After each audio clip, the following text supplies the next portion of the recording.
정말로 화낼 상대는 MBC 실화탐 세대 아니냐, 일개 유튜버 이진호한테 무슨 죄가 있냐, 이런 사람들이 있습니다. 안녕하세요. 10번째 남자입니다. 이진호 송치 8편입니다. 원래 이진호 송치를 10편까지 찍으려고 했었는데 이번 8편에서 마무리를 하려고 합니다. 지금 악플러들이 채널에 들어오질 않습니다. 그러니까 초반에는 악플을 쓰다가 영상을 보고 나니까 이제 할 말이 없으니까 그냥 영상을 안 보는 걸 선택을 하더라고. 그러니까 이진호가 뭐 송치됐다는데 무슨 할 말이 어디 있겠어요. 결과가 나왔는데. 근데 뭐 아직도 이런 사람도 있어요. 저랑 이제 문자를 하는 사람입니다. 송치된 후에 기소 여부가 중요한 거 아니냐, 뭐 다 된 것처럼 얘기하냐. 그래가지고 제가 뭐 예천건 불송치 나왔을 때 뭐 이진호가 깠다, 이진호가 깠길래 저도 했다 이랬거든요. 근데 이 사람은 뭐 네이버 뉴스에 나오는 걸 굳이 다뤄야 할 필요가 있냐, 이진호가 다루고 싶을 때만 다루면 된다, 뭐 이런 식으로 얘기를 하긴 하더라고요. 어쨌든 뭐 기소가 중요하다고 생각하는 사람들이 있으니까 기소가 되면 꼭 10편까지 찍도록 하겠습니다.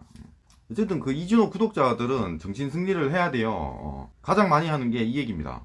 정말로 화낼 상대는 MBC 실화탐 세대 아니냐, 일개 유튜버 이진호한테 무슨 죄가 있냐, 이런 사람들이 있습니다.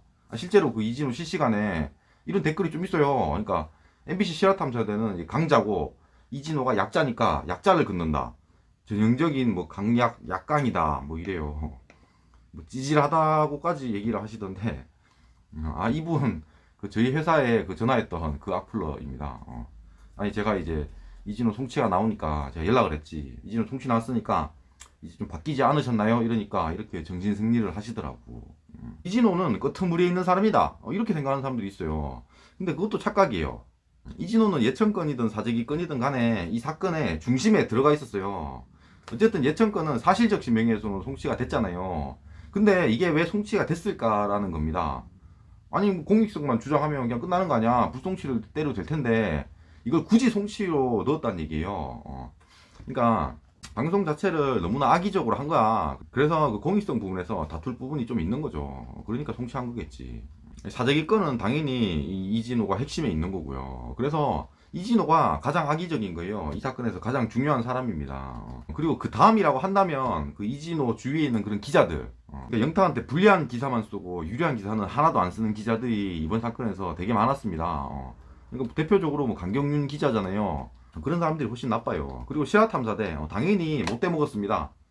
저는 실화탐사대는 이거는 뭐 공영 방송이라고 생각을 안 해요. 저는 유튜버보다도 훨씬 못하다고 생각을 합니다.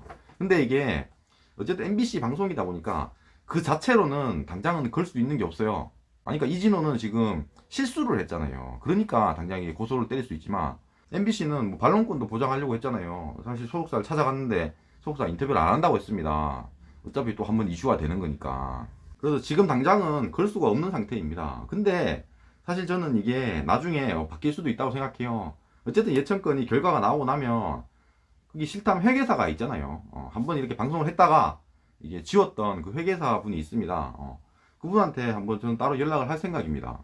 어쨌든 그분도 방송을 보고 생각한 게 있을 거예요. 자기가 인터뷰할 때 의도가 있을 거고 실제로 방송에 나간 그런 내용이 있습니다. 여기에는 분명한 차이가 있어요.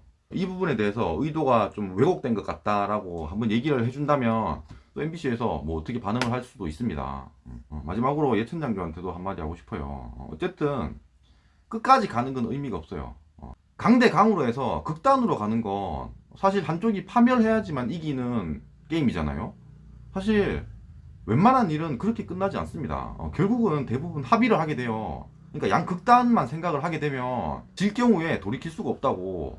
결국은 예천장교가 무릎을 꿇어야 되는 거예요. 그건 당연한 겁니다. 원래는 뭐 예천 막걸리를 뭐 출시해가지고 악플러한테 뭐 팔아먹을 생각이었는지 잘 모르겠지만, 이제는 뭐 답이 없어요. 재판 결과랑 상관없이 답이 없는 걸 알고 있을까. 그러니까 이제 무릎을 꿇을 때가 왔다, 그런 생각이 듭니다.